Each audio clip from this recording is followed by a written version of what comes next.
Welcome back to Nasdaq Trade Talks. I'm your host, Jill Malandrino, Global Markets Reporter at Nasdaq. We've been coming to you live from the Quantal Data Conference in New York City. Joining me for this segment, we have Todd Masak. He is the CEO of OmniSci. We're going to discuss how GPUs are changing the investment management game. Todd, it's great to have you join us on set today. Before we get into that, what are GPU analytics? Yeah, first off, thanks so much, Jill. Great to be here. GPU accelerated analytics are essentially a way of understanding big data faster at the speed of thought, at the speed of curiosity. So literally a GPU compared to a CPU, which most people are familiar with, is a new hardware platform that instead of a few cores or 10 cores like you might have on a CPU, literally can have thousands of processing cores. And so that allows you to actually crunch big data in real time. They were originally designed to render video games, so you can also use them to visualize the data. And finally, they're great at machine learning on data. All right, so now what's OmniSci? Yeah, so OmniSci is our company and our platform that actually takes advantage of GPUs.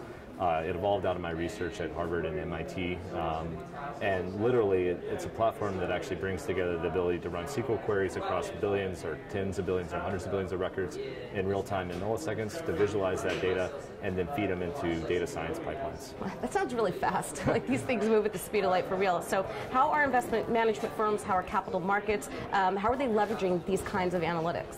Yeah, so these firms are continuously in a search for alpha, right? And they've obviously invested heavily in alternative data sets. Here at Quantal, everybody's speaking about that today.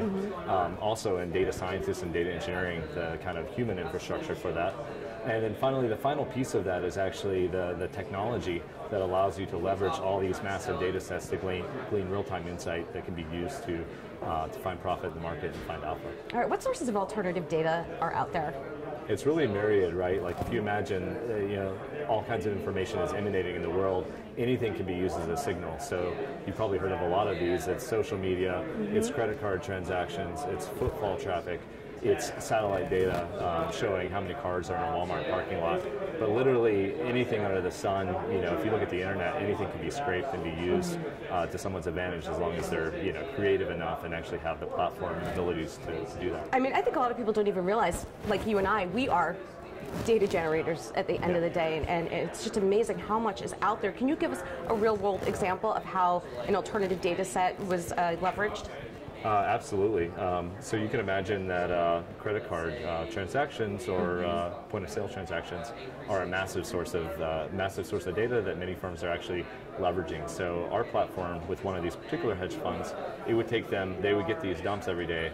And in the morning, it would take them about 6 hours to crunch this data. And every time they got a new dump, it would take 6 hours. So literally, they were lagging the market by 6 hours. And by being able to use our platform, they were able to compress that time into about 5 minutes, which allowed them to actually make much more real-time transactions, which ultimately led into just greater alpha and greater profit on your trades. All right, such a great space to be in right now. Lots of exciting things on the horizon. Thank you so much, Todd, for joining us. Jill. And thank you for joining me throughout the day from QDC. I'm Jill Malandrino, Global Markets Reporter at Nasdaq.